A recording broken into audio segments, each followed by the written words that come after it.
What's up, everybody? Thank you for tuning in to a Social Matrix podcast. I am your host, Armin, and today we have a special guest here with us.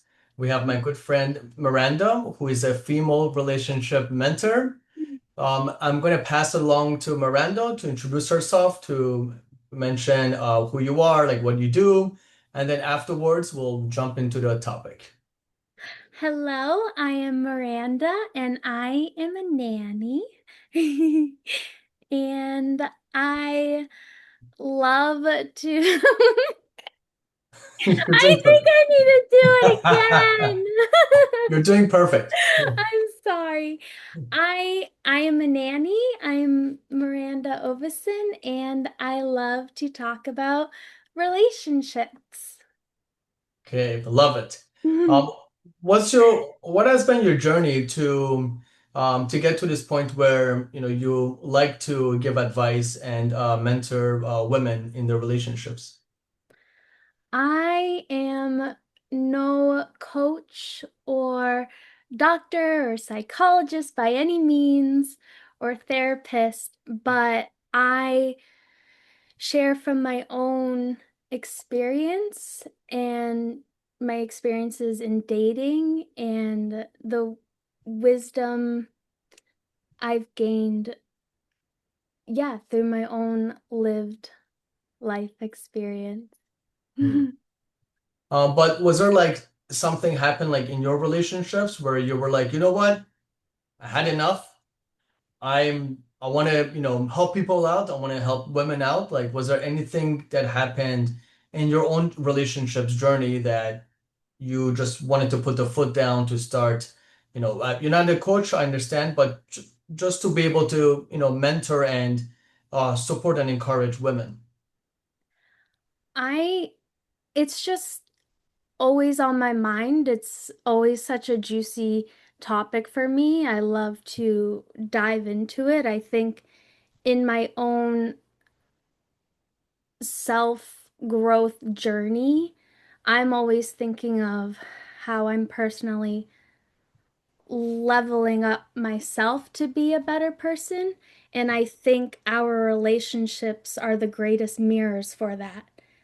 And Mm, so in every relationship, there's just so much reflection that flows through me, and it would be a disservice to the world to not want to share that with those around me. I love that.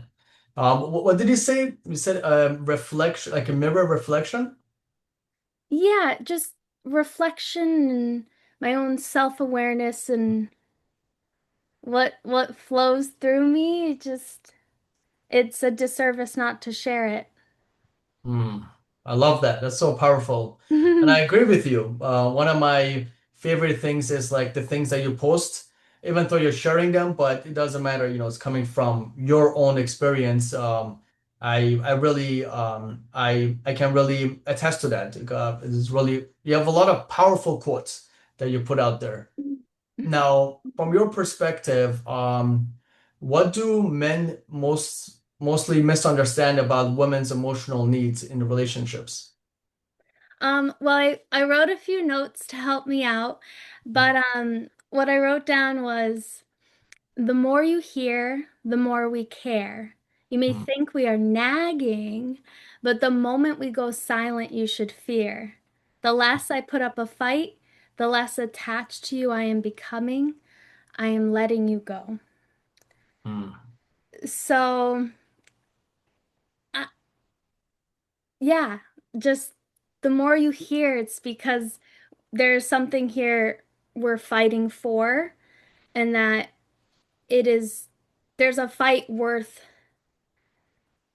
moving through. There's something at the end of the fight that we're going towards. mm. So, yeah. That's actually no, I love what you said. Something I always mention to guys is women want you to win. In the end of the day, they're in some way, they're signaling something out because they want you to succeed. Is that a fair statement, or what do you think of that? Absolutely. Hmm. We're you're we're always rooting for our partner, and sometimes it's gonna take difficult conversations and difficult things to face. But at the end of the day, we have to remember that that's our teammate. We're not here to Hmm. attack each other. We're here to uplift each other and support each other. Hmm. I love that. Now, when you mentioned this, I can't help to think that a lot of guys, and I hear this from so many men. I will say I'm not like them, but I will say that a lot of men feel like they have to mind read because they're, maybe incapable of asking the right questions. What do you think of that? I think it's for men and women, it's unfair to assume that um, anyone can read our mind.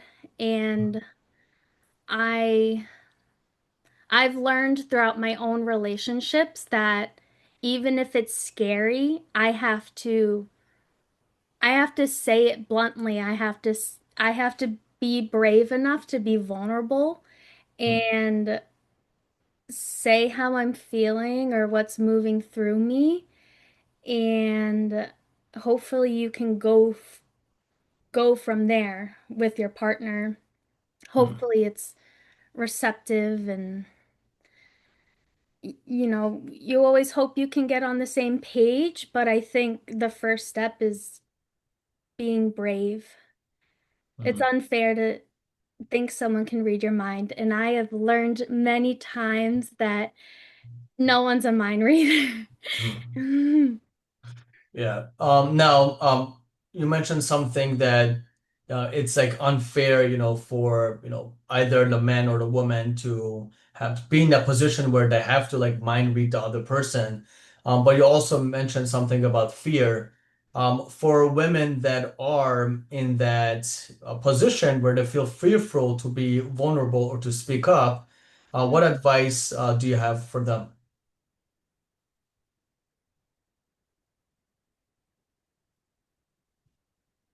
Come back to yourself. First, take care of you, and then you have to recognize what is the fear. Is it um rejection, abandonment? Like what is it that's blocking you from being able to speak up? Mm, Um you you have to try to get regrounded within your own self and know that no matter what fear is there, you are whole and you are loved and you are worthy of love just as you are, where you are. Whether the other person will be receptive to your words or not. mm, So I guess just coming back to yourself and mm, getting really clear on what it is that has you so fearful. And if safety is ever a concern, mm, then is this a man you should be having conversation with to begin with? mm. Now, do you have more you want to say? Mm, what do you have to hit me with? Okay. Let's keep it moving. Jeez. Okay, good. Mm. Okay, so let's say she is fearful, and let's say she has never done this before, and she doesn't really know how he's going to respond. What can she do? You mentioned a few things, but like, what can she do to build that encouragement for herself to be able to speak up, even though she's apprehensive and she doesn't really know how this guy is going to respond? Mm. Mm.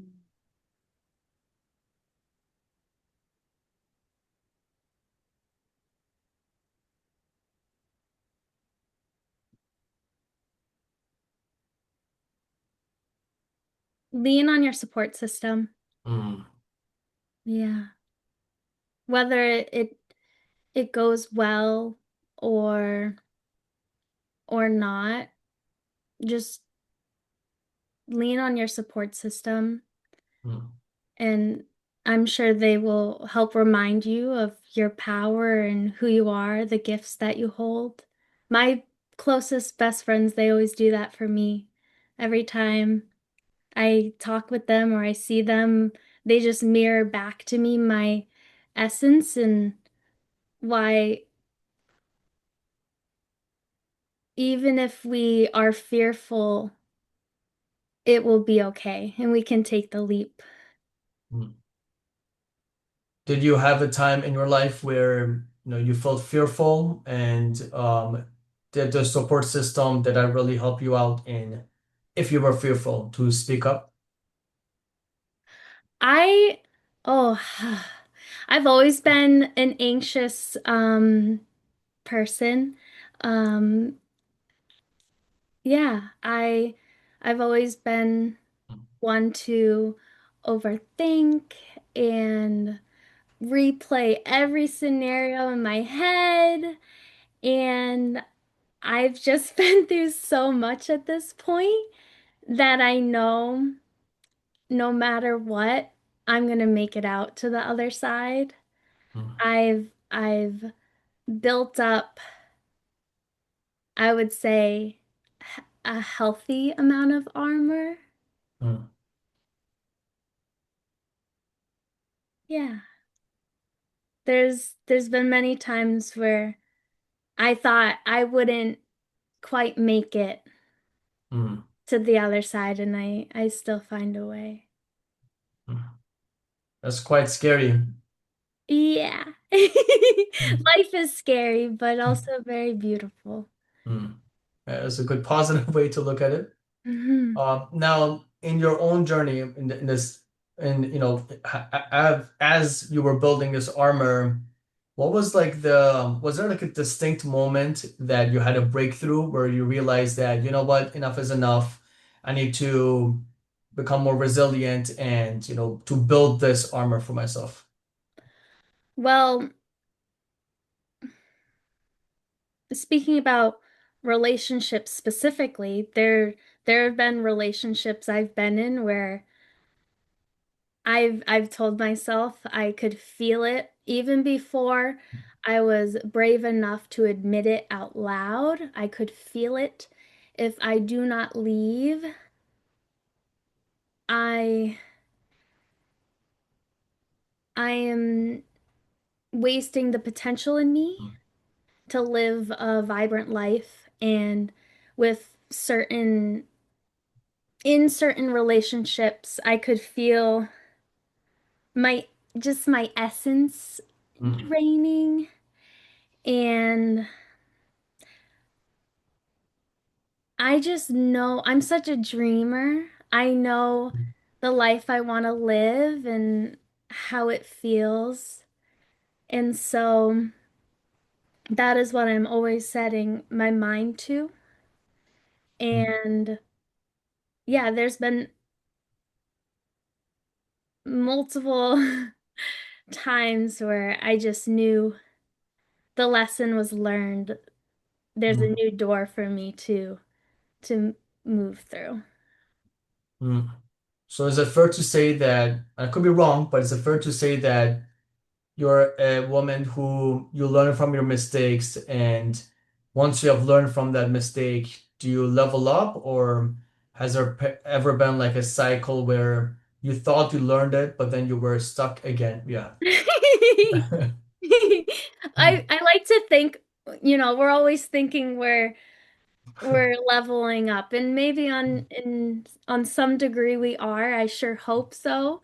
Because the cycle gets tiring and you do recognize patterns within yourself and sometimes with the people that you date, and it's really incredible to recognize those. And once you finally do, that's where more change can happen because you then know you can choose it or Mm, make a different decision. mm, So, the more you become aware, the more you know that the choice is in your hands. mm. I love that. All the men out there need to be more aware. Okay, say it louder for them, for the peanut gallery in the back. Yeah, so true. Now, there was something. I'm so glad you said the magical words. You can't say my hands. I'm making so many hand gestures. You can't say. I gotta bring up here. I'm so glad you mentioned awareness. That's, oh my God, like that speaks to my heart. Now, from your okay, so yeah, what? Okay, so to being aware, okay, and now I'm gonna. This could be either with women, men, whichever ones or both of them. What's the when right, I'm jumping around, I'm getting excited right now, okay? So because I love awareness. When I'm gonna speak more so about men. When men are repeating the same patterns again, and this could more so be like in a toxic way, how what's a good way for them to tap into the awareness? Because at the end of the day, a lot of guys are aware of the bullshit they're doing. However, they just don't own up to it. They don't take the Mhm. responsibility to actually make a change. So, Mm. what advice or in your perspective do you have for those guys who are keep repeating the same cycle over and over again? What can they do to tap out and actually take ownership and be more aware of their actions? Mm. I want to say there's a few thoughts that came to mind. Mhm. First is discipline is very Mhm. sexy. Discipline is very attractive, but women struggle with the same thing. Mhm. I mm, I think part of it is finding what speaks to you. Mhm. Um, I have to be right back. I hear someone at the door. So Okay, no I'll worries. be I'll right back. pause. Okay, Bye. okay, take it away. Hello, we're back. I uh okay. I love therapy and I'll always recommend it. And Mhm. I also believe that having friends to hold us accountable and call us out on our BS is also really, really helpful and good. Um, Sorry, I'm a little distracted. No, you are fine. You're fine. I'm sorry, can I have a minute? And Yeah, of course. then Yeah. can we jump back? Okay, yeah. Want to pause it? Yeah. Okay, one. All right, guys, welcome back. So, the question is, when we're talking about awareness, and I'm specifically picking men, but I'm sure women also could be aware as well. For the men out there who keep repeating like the same cycle, what can they do to be more aware of their actions, take more responsibility, take more ownership, so they can break that cycle, so they can become more aware of the things that they're doing? Mm. Well, I think something that's unfortunate in this society is I feel like there's a lot more support systems for women than there are for men. It's hard to find vulnerable spaces for men Mhm. because in life, so many are taught to be the macho man and hide those feelings away and not get mushy. Even within lots of friend groups, guys don't feel like they can just share their feelings. And I hope that all men are able to find those few safe friends or um, mentors. I love therapy. It's always good to have someone you can lean on and someone who's gonna call you out on your BS and just help you take accountability. Find an accountability partner. Um, yeah, go see Coach Armin. Yeah. Now, I love what you said there. I mean, not just the validation at the end, but I love what you mentioned because, and I see this a lot in the dating community, where a lot of guys, they're all like yes men. If one says something, nobody questions it, nobody bothers to think of the alternative. Everybody, I'm gonna say everybody, all these guys, they all have like the same weird rationalization. And I hear this a lot, where, for example, if a guy's talking to a girl, like let's say on a dating app, or he just met her, the moment the girl stops responding to him, a lot of guys, they always assume that there must be some other guy.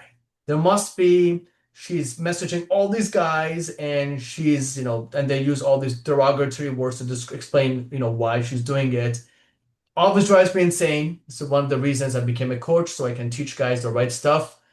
And I love what you mentioned, where having an accountability partner, having somebody else in there who is going to be honest with you and question you, being a little bit more skeptic about, what's going on rather than assuming, oh, she must be talking to like some other guy. So I love that you mentioned that.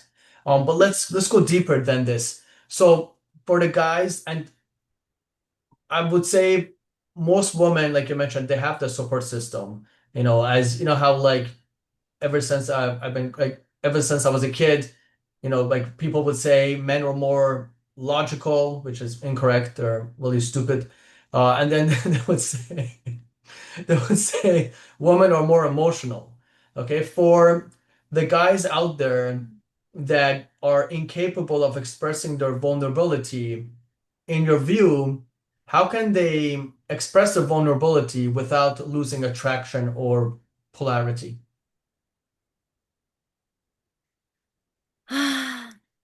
Break it down, break it down. It may just be me, but I love when a man cries. I Perhaps it's just because I'm so used to the other side. I'm used to dating guys who Mm, are very quick to shut down hard conversations, um, anything too ooey gooey emotional, like they want to push it aside, or somehow I end up feeling shut down or made smaller. mm, So it's actually really refreshing to me when a man feels safe enough in my mm, presence that he can just share from his heart or his mind and let me be that soft place for him to land. mm, Because once again, we're teammates, we're not enemies here. I want to be that safe place for someone to land, and I I would rather you be a ball of tears mm, than run away from hard conversations and even make my emotions feel smaller, because I think that might make me lose attraction faster. mm, Um, it's important to like find a way to unpack your emotions, but be able to jump back, mm, find your strength again. Um, so it really starts with one conversation at a time, and hopefully you can find, appropriate times to have communication um, with your partner or whoever it is you're trying to unpack with. mm, Yeah, so hmm, I would rather invite a messy conversation than no mm, conversation at all, because that's where you can learn and grow. mm. Um, so yeah, that's my 2 cents there. I love that. Well said. Unfortunately, there are, and by the way, Miranda, you should definitely like look into becoming a coach of some sort. I'm dead serious. Like, we need more women like you who are able to pass on the healthy message which Mm. is it's okay to cry. Okay, way better than, like you mentioned, um, making your feelings invalidated by ignoring you and like shutting down. And usually, when I would assume most men that do this, it turns toxic right away. Now, about mentioning that, unfortunately, there are female dating coaches out there, and you need to become one so you could beat them. But there's other female dating coaches. I had a podcast with somebody recently. I won't mention her name, but people can look it up. But she was mentioning that we had like a whole back and forth for like 15 minutes of my life about that it's okay. I was mentioning that it's okay for a man to cry, and she was saying that the moment he cries is a weak man. So is there a kind of like a limitation on how much crying is weakness versus actually being vulnerable and having like a message in there? Let's say like he's crying all the time and every single thing, versus there's like specific moments when he's crying. Mm. Well, mental health is Mm, important to recognize. Um, you have to be able to find, like I said earlier, ways to jump back and mm. find your strength again. Um, I personally have not met a man who's crying all the time. Um, yeah. But I guess I can, in another sense, Mm, actually like instead of crying all the time, maybe complaining all the time. If I can relate mm, it to the same thing almost, like mm, just the negative energy all the time, mm, just kind of talking down on things all the time. mm, That does get unattractive quick. mm, It's good to be able to express yourself and express where you're at or how life is hard. But as someone who has such a growth mindset like myself, um, it's good to recognize it, but what are you gonna do with it? What are you mm, gonna do with what you have recognized or what you're feeling? Um, we gotta find our support systems. We have to find our healthy coping skills. Um, yeah, find your strength to jump back after these hard conversations and hard emotions, and the stronger you'll feel within yourself, and just more self-awareness again is gonna come with mm. it. Yeah. I really like that. My view on that is, and I agree with you. Honestly, everything I've said so far, I've agreed with you. Um, my take on that is if I would say man or anybody, Mm, whoever's crying a lot, there is clearly some pain that needs to be looked at. Obviously there's something going on.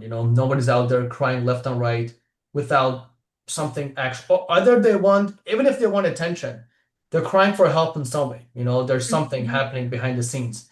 And obviously, if they're crying here and there, then obviously there's still things to look into.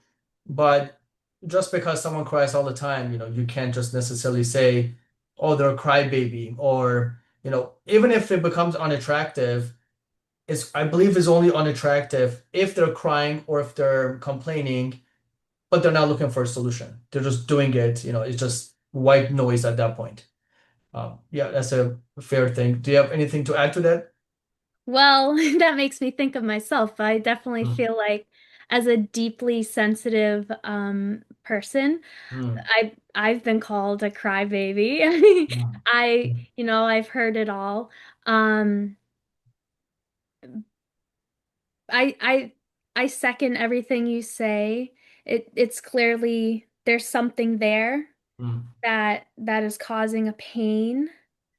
Um, yeah, I think to shift it in a positive direction is to be solution seeking, mm, still with grace and compassion, um, as we are all human, and life will be hard. Um, yeah, we're it's Mhm. okay to be a crybaby sometimes. No, that's so true. I've been there before too.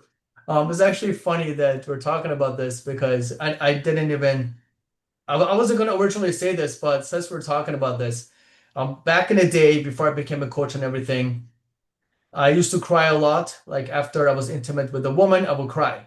And Mm, then it took me some time to figure out like why I'm doing this. And end of the day, I realized I was back in the day, I was a player in a bad way. I was tricking women. I was really manipulative, really toxic man. And I didn't like the way I was treating them. So then I realized, why the hell am I doing it? Why am I doing this if I don't like it? So that allowed me to break out of my cycle to become way more genuine and honest. And I mm. remember when I brought this up to when I say dating community, do you know what I mean by that? Dating community? Okay, so you seen the movie Hitch? No, No? Oh I my don't think God. Good movie. It's a good movie. Watch it. Watch it this weekend. Okay, so so basically there's an underground community of men who are in different forums, Facebook, WhatsApp, whatever, and lack of better words, they share their progression with women. They talk about it. They might show their screenshots or whatever. It gets really shady when you go down the rabbit hole. There's some really creepy guys, but the Mm, point is that most of these guys are out there because they don't know how to talk to girls and they want to better themselves. And then the community, which is other guys, different experience levels and stuff, they're giving them advice. They're guiding them. 90% of them say some of the dumbest shit ever. But that 10%, they're the smart guys. But anyways, the point is, when I was mm, presenting my vulnerability to these guys, I was mentioning about, oh, I'm crying after being intimate with a woman. A lot of guys were like, Armin, you're being a beta male. And I hate the word beta and alpha. I think they're stupid. But a lot of these guys were shaming me for being mm, vulnerable or shaming me for, expressing myself. And obviously, there's a lot of reasons I hate the dating community, but this is one of them. But I love that you mentioned this where, like you're not being a crybaby, there's something behind it that's going on where we need to tap into. And this is a good segue to emotional wounds. mm, What energetic or emotional wounds do you see most often in men who struggle with commitment? mm. Um,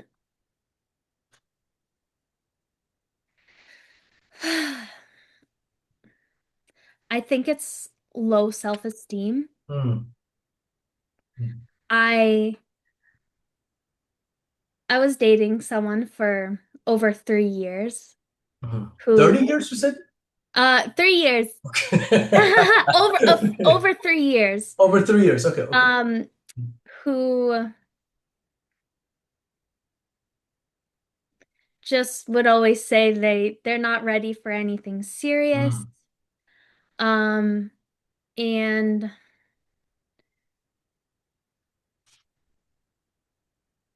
at first I believed it was they were experiencing hurt and oh, they'll get over it at some point.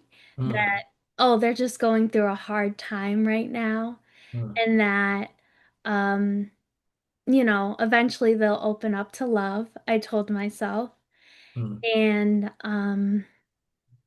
I learned over time, as I poured my love into them and my essence feeling drained in exchange, um, they actually have so much self-hatred, unfortunately. Like it's a self-esteem issue they're struggling with.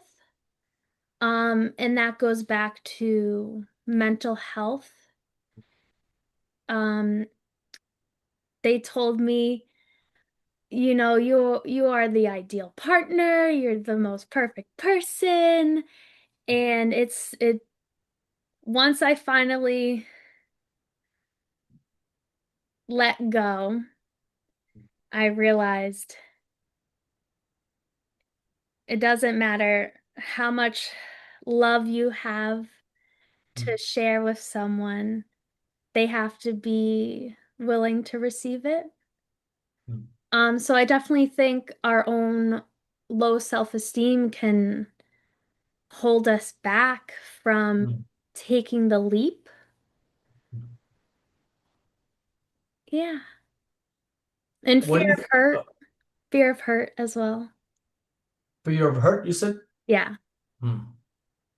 Now, what do you think about men who want to have like 50,000 girlfriends? How do I feel about that?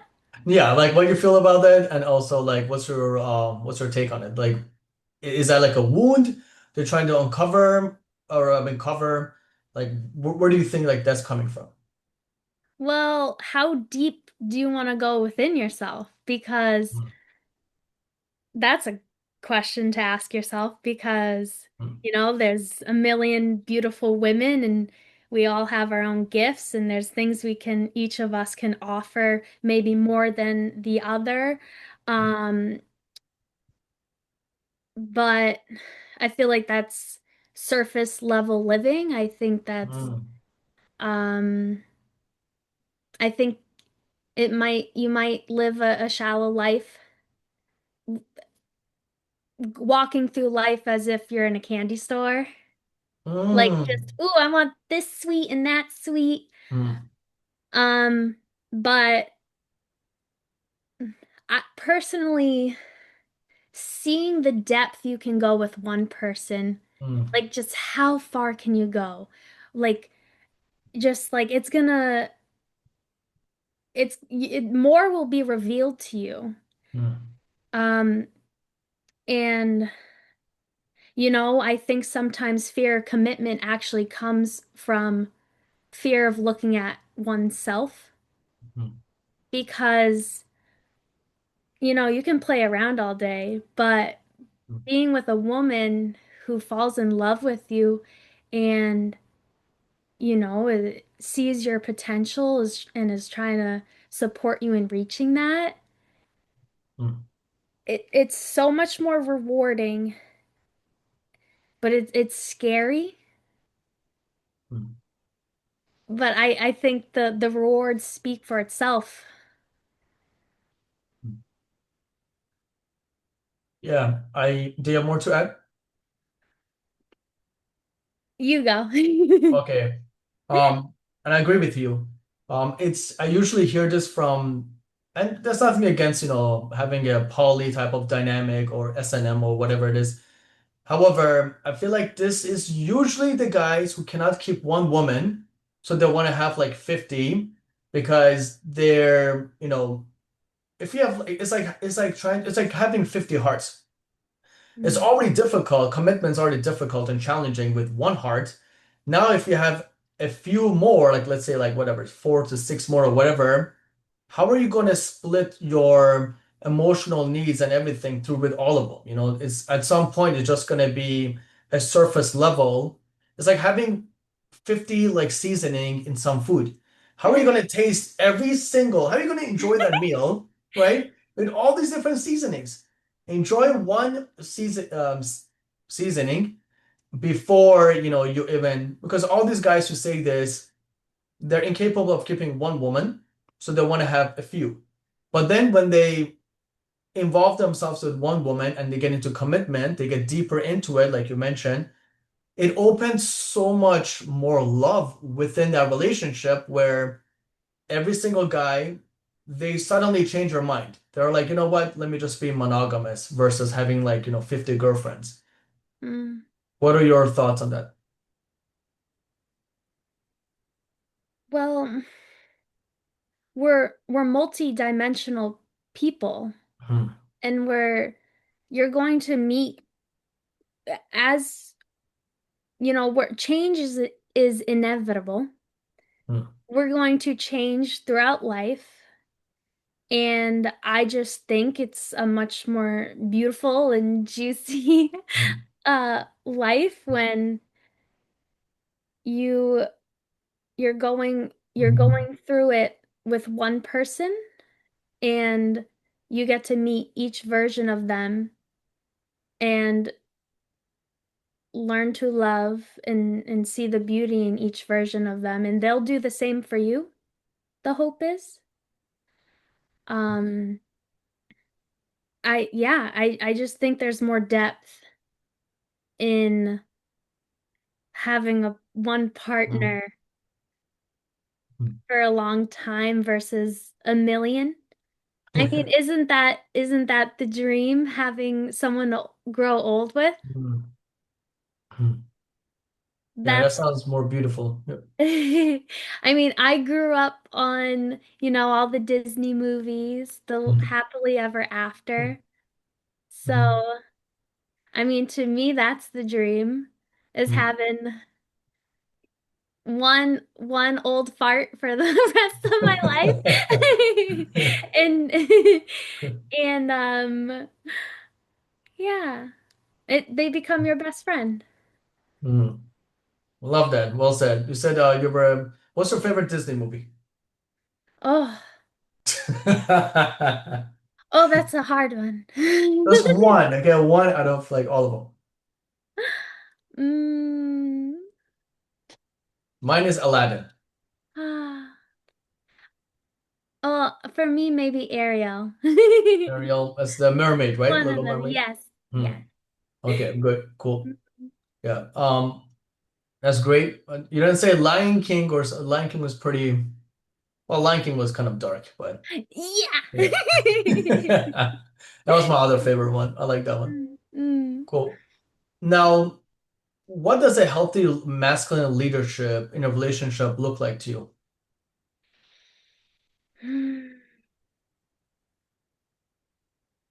Not having to ask, like getting to the point where you know your Mm, partner so well that you know their needs and how you can best support them. You've learned their love language, mm, and you're able to use your gifts to help lift them up and lessen their stress. And hopefully, the same is returned to you, because women are mirrors of mm, what a man provides. mm, So, the more you love on your lady, the more mm, you nurture and support her, the more room she has to give, and the mm, more uh mental capacity and just like mm, space in her mind not filled with worries she will have for creativity and how mm, to make your house turn into a home. mm. Ooh, that's good. So love on your woman. Mm. Love that. Hmm. Now, what do you think? Have you ever been like in a relationship where you had to like he was lacking in his masculinity and you had to tap into your masculinity to kind of like balance the relationship out? Has that ever happened to you? Oh, absolutely. I've dated people who um I helped pay their rent. Wow. I've dated people where I told them a lot about, you know, what they're putting in their own bodies. Mm, Just that's not healthy, and here's why. I mm, felt like in many of my relationships, I've felt like I've either taken up a therapist role, mm, a um, doctor role, mm, uh, a financial role, just mm, or more like for their pleasure. mm, Um, yeah, I'm yeah. I feel like I've taken up more of a masculine energy in lots of my relationships, mm, and then it makes me stressed and it makes me feel like I don't have the room to be the feminine person I want to be, especially because in my work, you Mm, know, I there it requires a lot of masculine energy as well because it's, you know, um I'm a nanny, but I have to protect the children. And mm, there's a financial aspect behind the scenes, you know, lots of invoices to do. mm, I have to worry about schedules and transportation, and mm, there's a lot that goes into it that you don't just get to rest. mm, Um, as much as it is beautiful and wonderful to be dancing and coloring and all the other beautiful things that come into um, making a magical experience for mm, children, which could be seen as more feminine. It's a mm, lot always being in a caregiver role.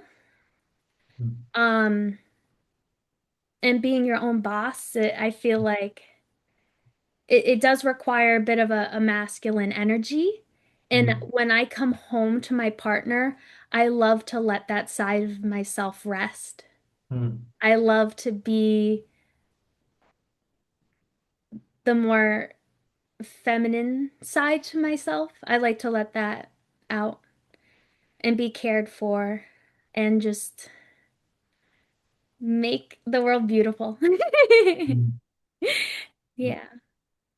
Yeah. I just had this conversation with a few clients. They're dating a woman who, at work, she has to be a little bit more masculine, and then she comes back home. The guy feels like one of my clients or some of them, they feel like, she is both a masculine and feminine, but in reality, she's more feminine. She just has to, be this type of person at work. And in the household, she wants to tap into her feminine and relax, Hmm. have somebody else take, the leadership role to some extent.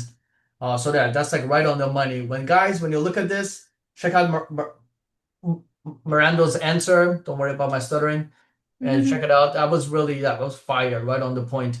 Now, Hmm. when it comes to like the masculine and feminine, do you feel that both men and I'm not saying like outliers, but do you feel like just in general view, or even for yourself, do you feel like you have is it healthy for both people to have both of them, or is it healthier to tap into like your archetype, tap into the one that you are naturally possess? If that makes any sense.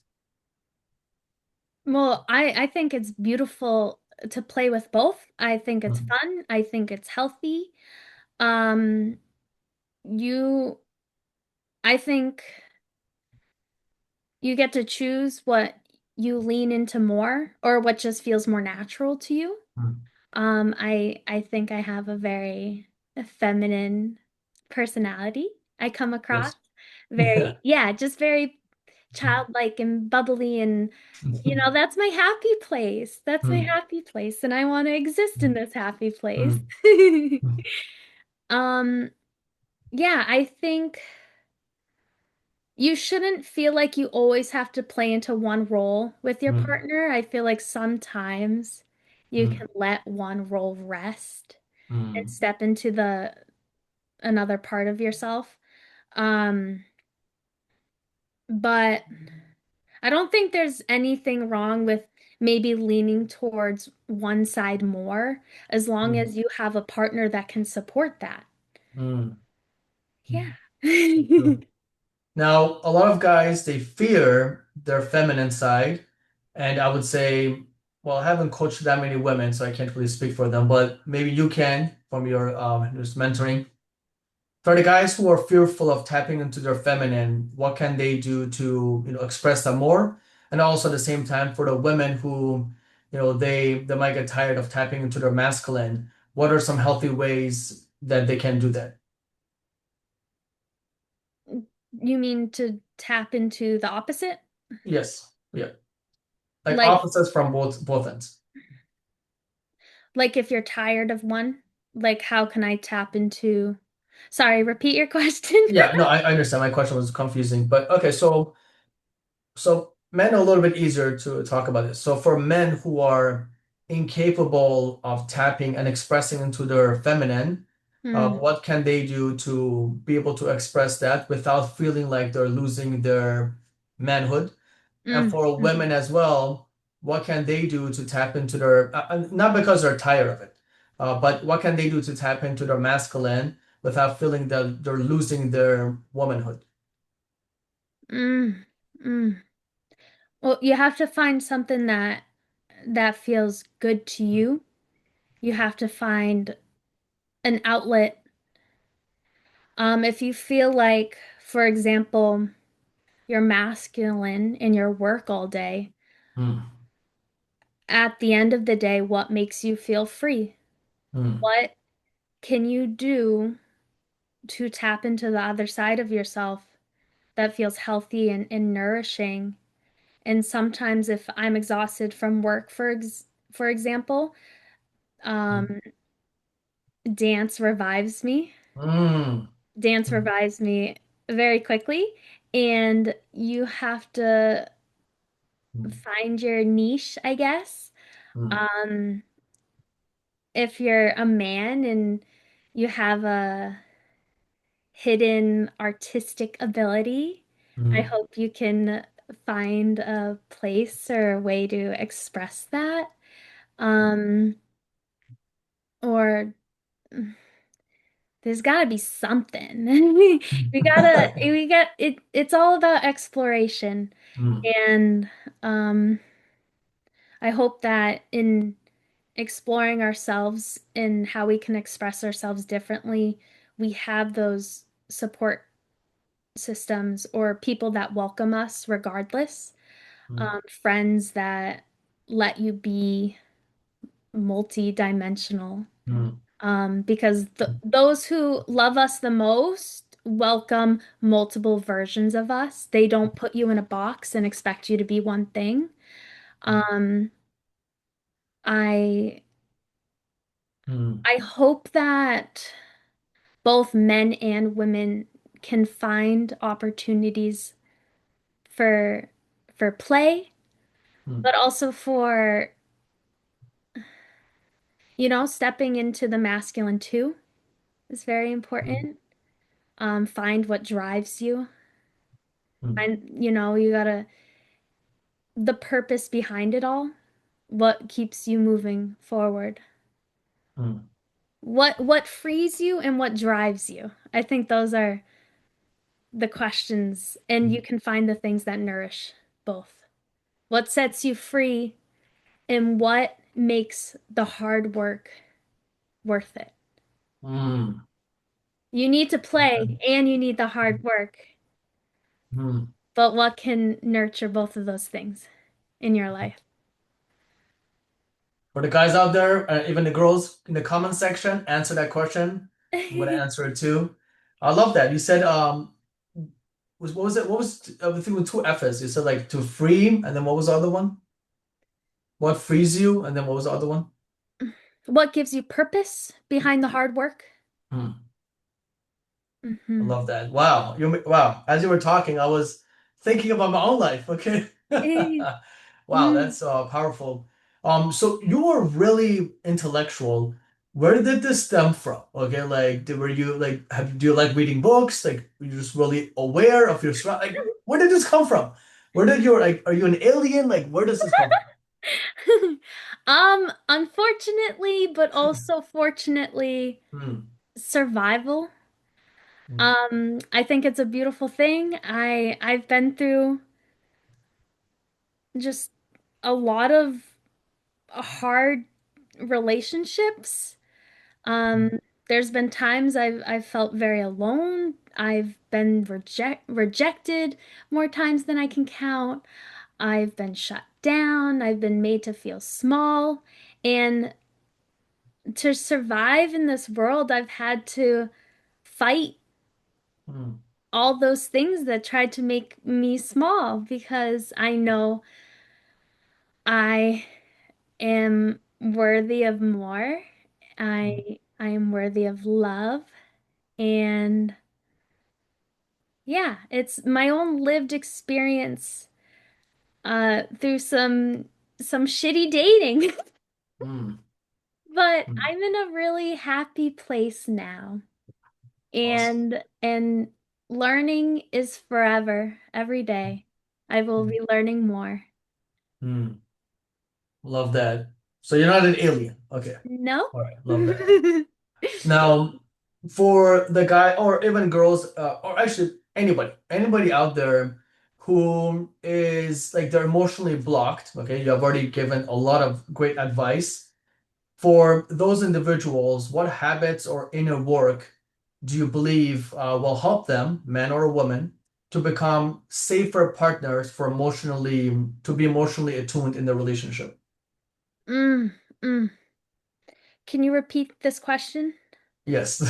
I need it to sink in. I Yeah, need it okay. to. What habits or inner work do you believe help women and men to become safer partners in their emotional relationships?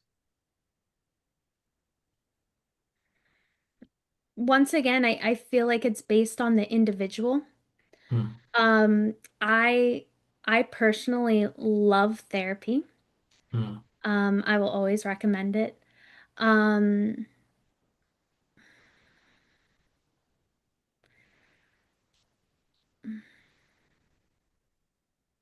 I think to feel to make another feel safe with you, Hmm.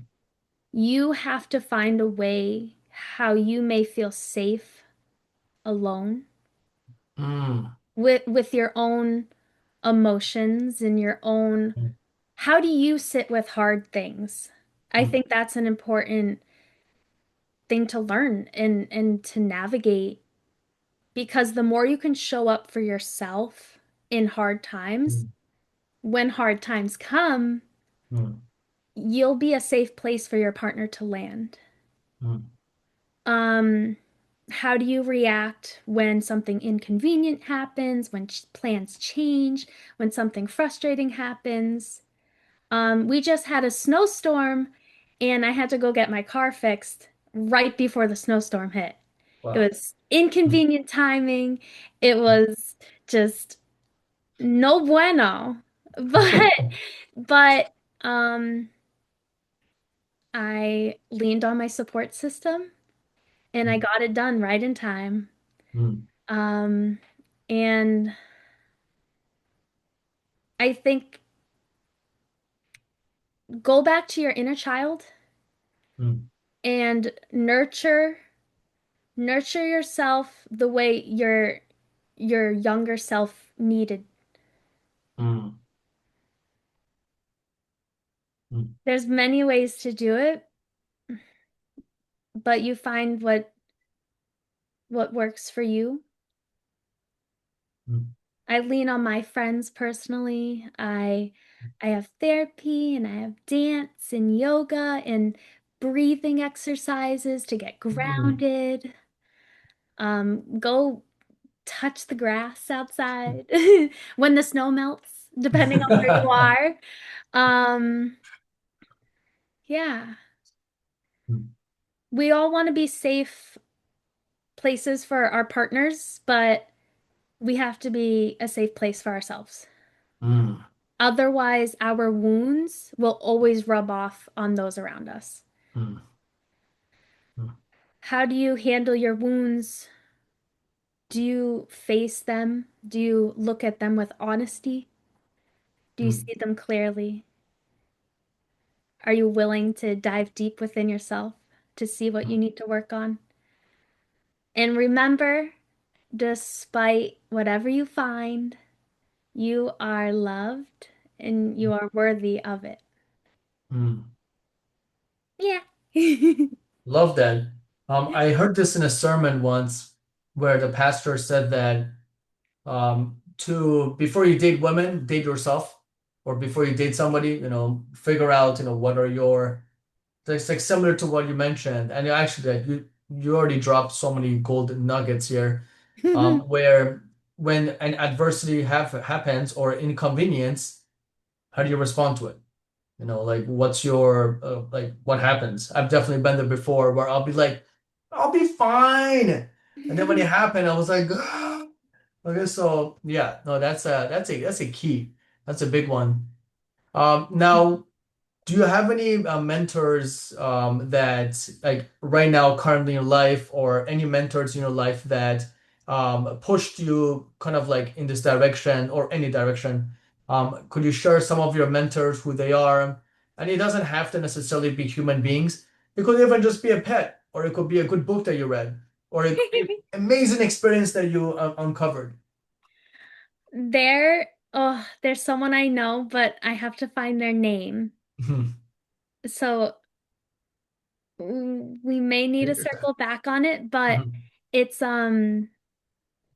it's surprising how much you can find with the access of social media. Mhm. Social media can be a very negative thing or it can be a very positive thing. Mhm. And I've actually learned so much about relationships and psychology, and mental health, through Instagram pages I just come across or Mhm. Facebook pages. Um, and you can't have a 24/7 therapist. Mhm. Um, but we have so much access to knowledge, Mhm. and it's such a gift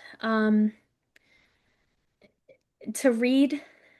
Mhm. There's so much out there to support you um, in your journey of healthier relationships, a healthier relationship with yourself, um, getting that a deeper sense of self-awareness.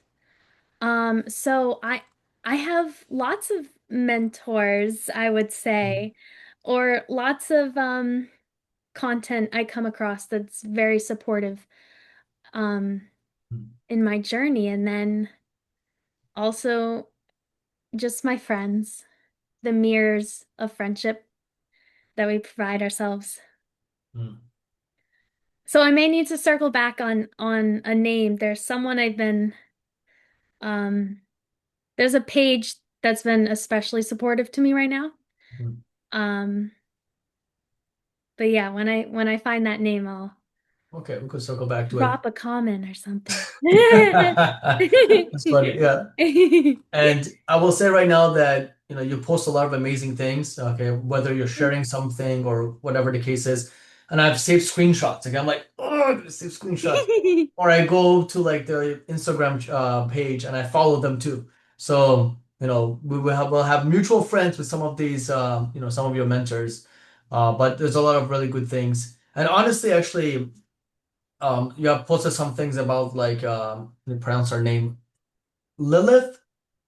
Mm. Lilith, yeah, and I love I do like a lot of like voodoo and magic and stuff behind closed doors, but I love that stuff. And every time you post something about Lilith, I'm like screenshot, screenshot, screenshot. Okay, so yeah, that's really really cool. Yeah, and if when you do remember the name of the page, Instagram page or the mentor, please definitely like post it in the comments. Okay. Mhm. Uh, now, okay, I have like a few other questions in here. Are we still good with time? Yeah. Okay, cool, cool. And I like this back and forth. It's feels like a conversation rather than like it's like a like just talking. One person speaking. So this is really cool. Mm. Um, Now this is a question I really want to ask you, so I want to make sure like we have the time for this. What do you think women wish men would ask them but rarely do? You're ready. I see your face. Yeah. Yeah, go for it. It sounds it sounds like the obvious. Mhm. Um, but how are you? It That's good. sounds it Yeah. sounds so obvious, but Mm. Mm. I I just remember so many times sitting in a room with someone and feeling invisible, Mm. feeling alone, feeling like I'm holding the weight of the world and no one is there to lean on or help me carry it, or have enough care to ask how they can help me carry it, or what's going on with inside. Mm. Um, there is so much to me. Um, it's lovely to have the company of a beautiful woman by your side, Mm, but there's so much to um the mm, woman you choose to share your company with. And there's so many gifts we can uncover together. And it starts with, how are you? How can I help? mm, Um, and I think that every year, oh, mm, maybe multiple times a year, mm, um, for like Valentine's Day, for example, it would be a lovely tradition to ask your partner each year, how can I better show up for you, um, mm, and show you love the way mm, that you need. Because we can think we're great partners, and of course I love you, mm, and I'm showing you love in all these ways, but to get really clear with a partner and be brave enough to ask, how can I show up better? mm, Um, I think there's you're gonna make space for a lot of beautiful things. mm, You're gonna be a healthier teammate and be able to build more dreams together and make them a reality. mm. So to be heard and to be seen. Mm-hmm. Mm, love that. Now, speaking of love, what's the biggest difference you see between how men think they're showing love and how women actually experience it? Mm.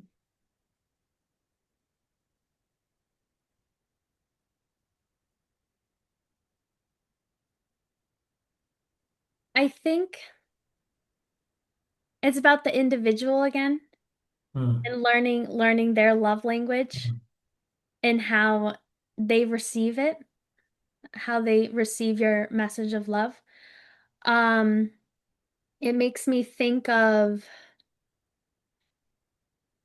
hmm, actually, I wrote a note on this one. I'd like to share it. You have to learn our language. Everyone's different. It's important to learn about the love languages. Understanding the nervous system and the mental health of your partner is very important too. As a neurodivergent person myself, I can get very overstimulated and overwhelmed. Sometimes the best way to love me, for example, isn't to rub up on me with affection, but help take my stress away. Take mm, out the trash, turn off the bright lights, get the low lighting on, um, run me a bath, and even better, help me get to the root of the stress. mm, Like, help me work through the bills or whatever's taking up space in my mind, mm, um, what's stressing me. So, yeah, it's really about learning the love languages and understanding the nervous system and mental health of your partner too. mm, Because everyone receives love differently. mm, Um, and someone may be more of a quality time person. mm, For some people, receiving gifts is actually, important. I know that's a way I love to show my love, is thoughtfulness in gift giving. mm, Um, and some partners, they could care less about receiving gifts, for example, that love language. How can you better show up for your partner? What is it that they need to feel loved? mm, I love relationships because you're mm, like an explorer. You're mm, there's just so much to uncover, and it's a joy to be on the journey. Mm, So learn those love languages. mm. Love it. Mhm. That's actually the first thing I do with the guys. Whoever signs up with me, the first thing we do is, what's your love language? This is before they get a girlfriend. So like, what's your love language, primary and secondary? So then that way, as a coach, I know what it is. And also, when they meet someone, they can align themselves with, what their language actually is. I love that you mentioned this multiple times because when my guys watch this, they're going to be like, look right there. She said it too. Okay, right there. Okay, so that's excellent. I Now, I have a go quick for it. thought. Yeah, please go ahead. Something that I've learned also is your gifts, what love Mm, language you may be strong at giving mm, might not be what mm, you are seeking.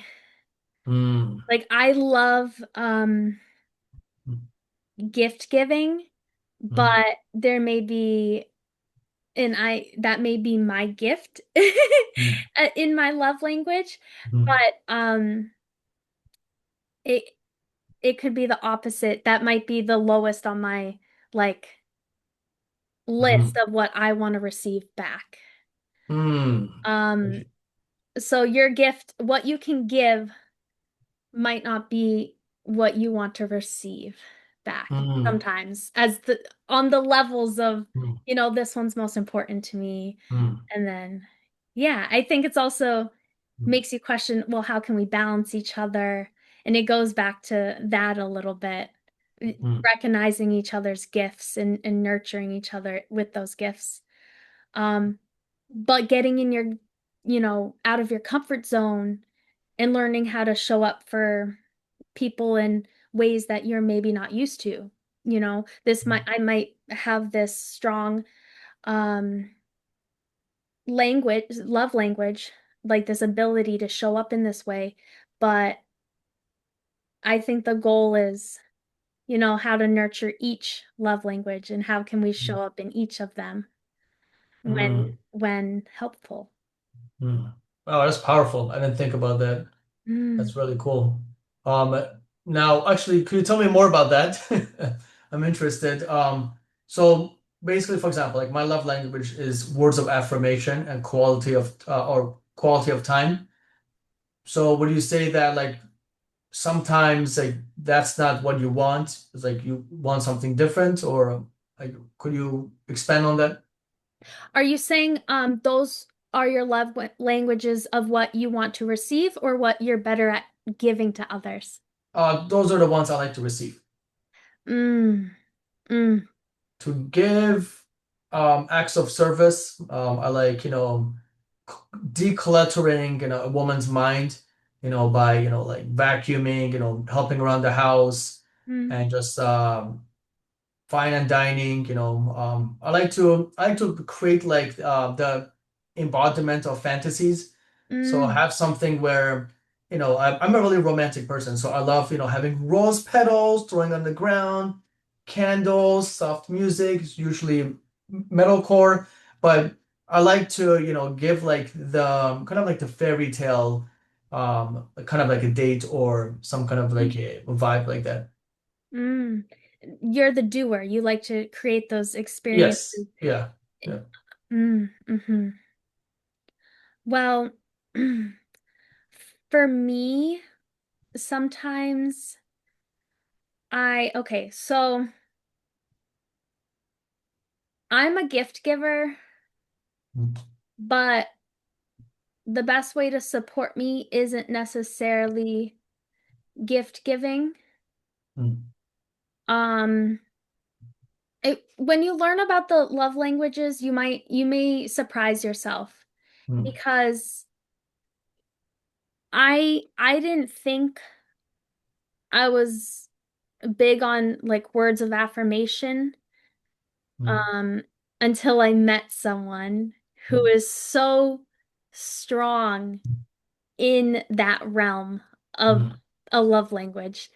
mm, They've healed me. They mm, healed so many of my wounds through their strength in that love language, words of affirmation. Um, so sometimes you'll surprise yourself, a love language you didn't think was high on your radars, what you need more of, or um, you know, I say I'm so good at I'm kind of thinking on the spot here. But I know I say I'm like gifted in gift giving, and I Mm, I know I say, "Oh, it's not high on my expectation list," but it makes me question, mm, is that actually because I'm afraid of someone being able to meet me on that same level? mm, Am I afraid, um, am I just lowering my expectations because mm, I'm afraid of disappointment? mm, Because I'm so used to, um, I get really into my gifts. I mm. get really excited. I get more excited when they're opening the gift than sometimes they are opening the gift. Um, so I really love it, but I haven't.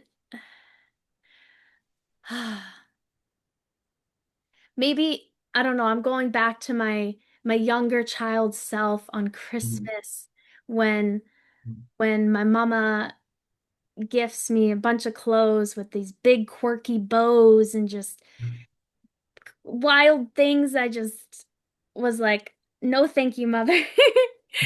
Um, so I don't know, maybe I've set myself up to not quite be surprised in that realm yet or be met on that same level of a love language. But um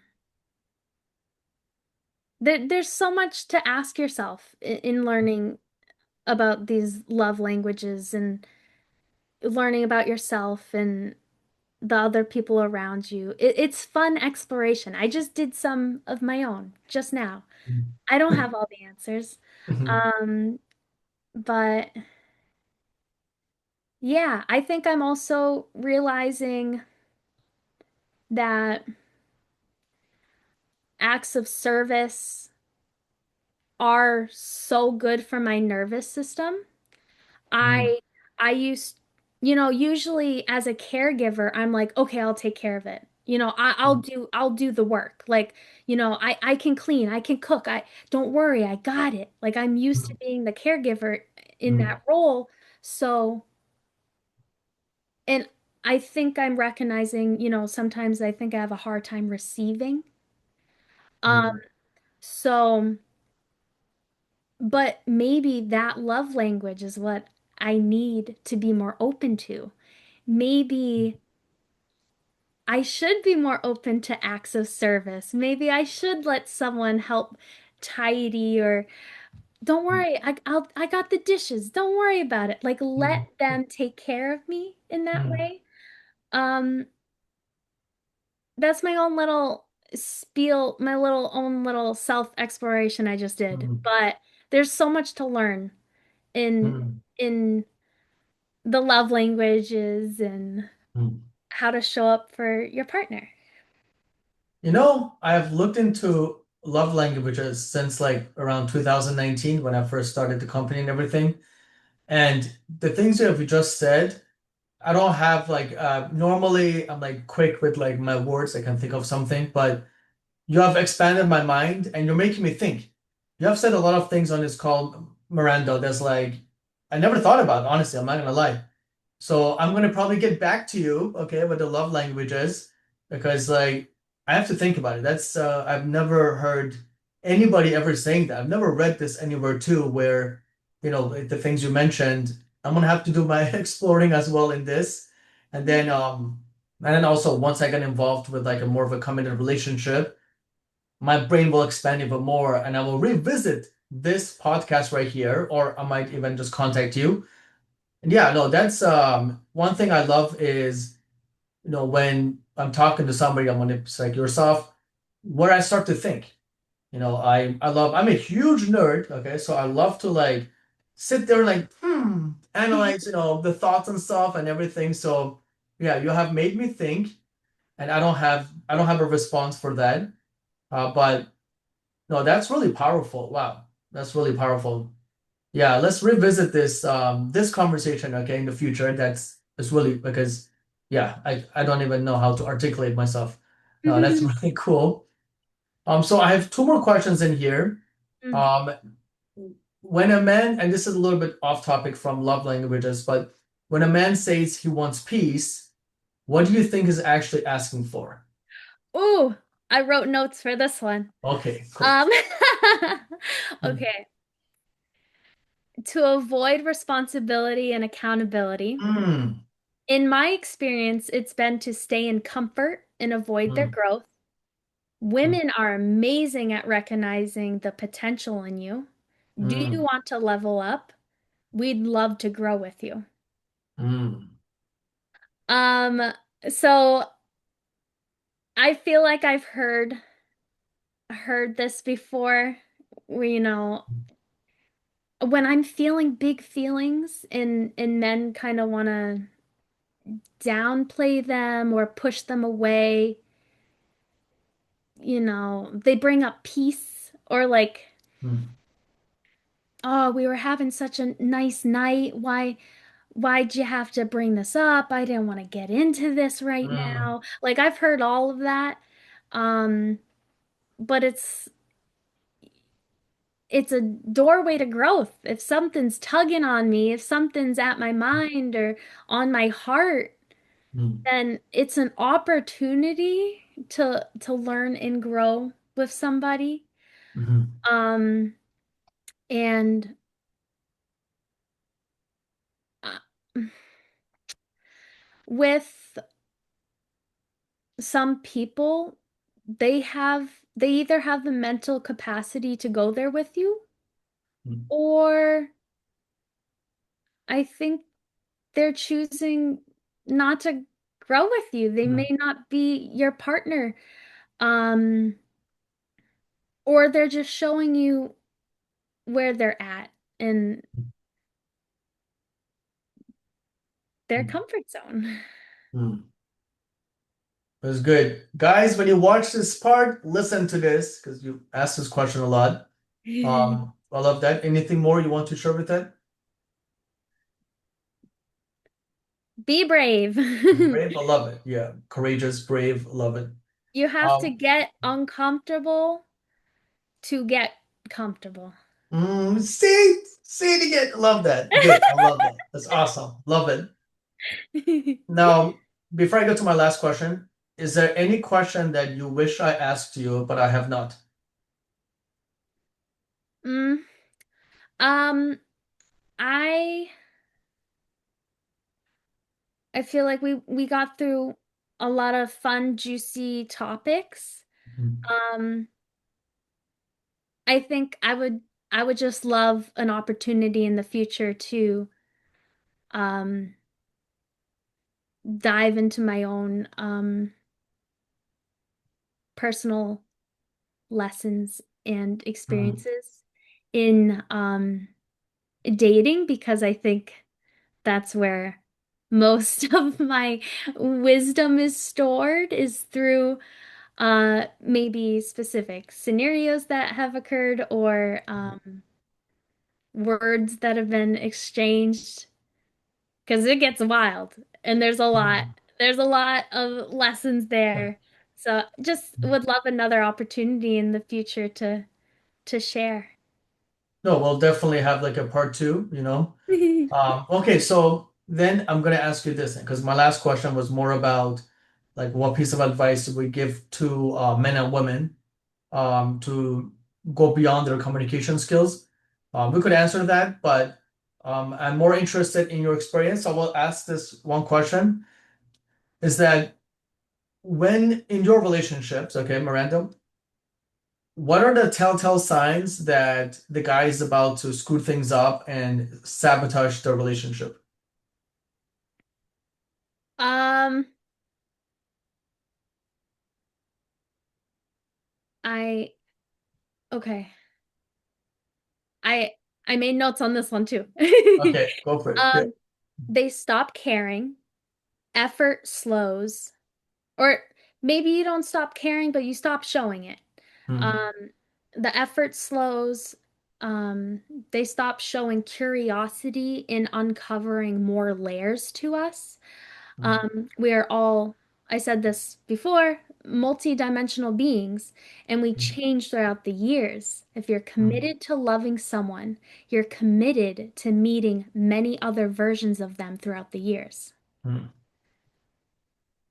So in your own relation, or if you have more add-on, but in your own relationships, h- what has that, no, obviously you mentioned some things, but like what was that like? And like was there a moment when you realize something is up, something's going on, like you kind of see the light in the end of the tunnel? Um, I hear from them less. The Mm, communication kind of slows down. yeah. And it's unfortunate because the thing that typically gets us attached Mm, is the consistency that's shown to us in the beginning. mm, So if you're showing me consistent communication in the beginning and mm, it disappears over time, it can it feels not good, and I feel like that's usually one of the signs of a relationship going downhill. mm, Um,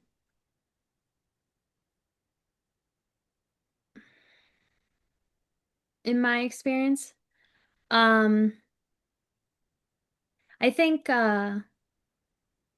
lying, um, little soft white lies can harm a relationship, um, just as much as a big lie. mm, Um, you have to make space for expressing how you feel, having the hard conversations. Communication is so important. If you know, maybe need more space or some time with things, that needs to be known, mm, um, instead of playing hide and seek. mm. Where'd you go? Um, um, so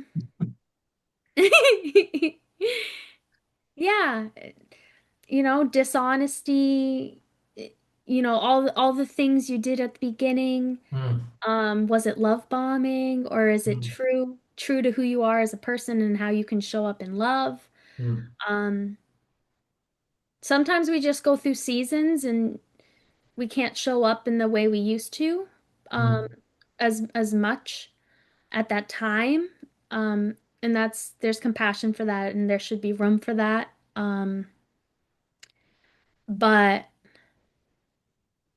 yeah, I think lack of integrity, dishonesty, um, slowing down the effort and communication, and just like the ways you showed up at the beginning, the mm, person that you showed me to make a good first impression, mm, I want that to still be there down the mm, line.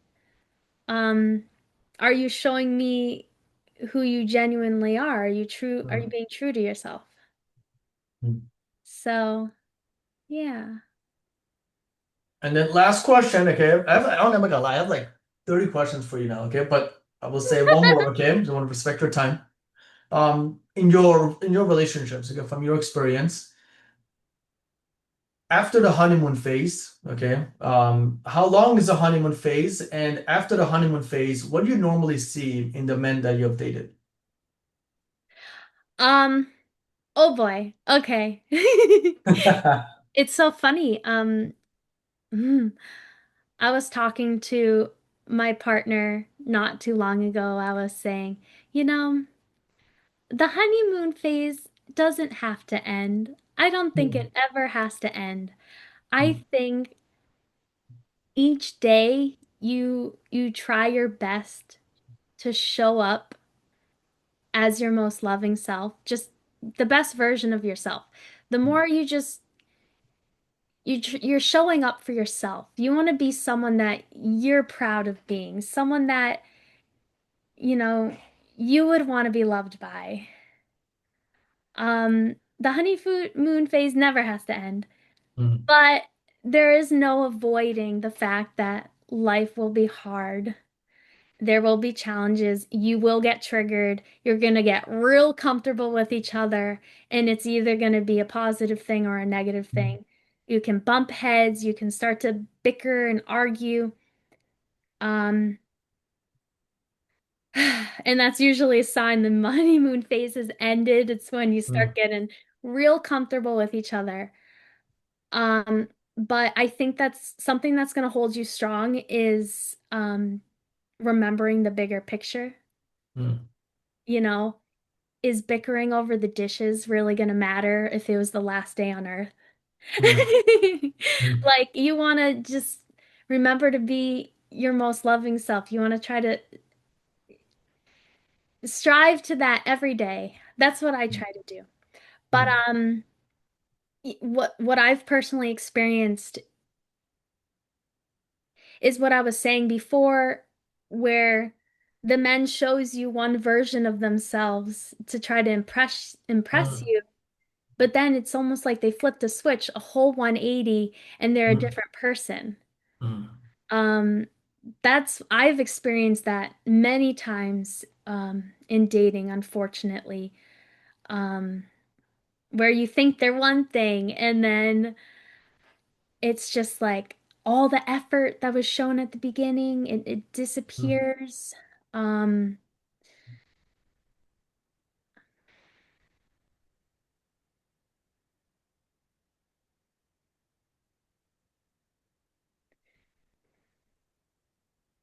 it's really, it's really lovely when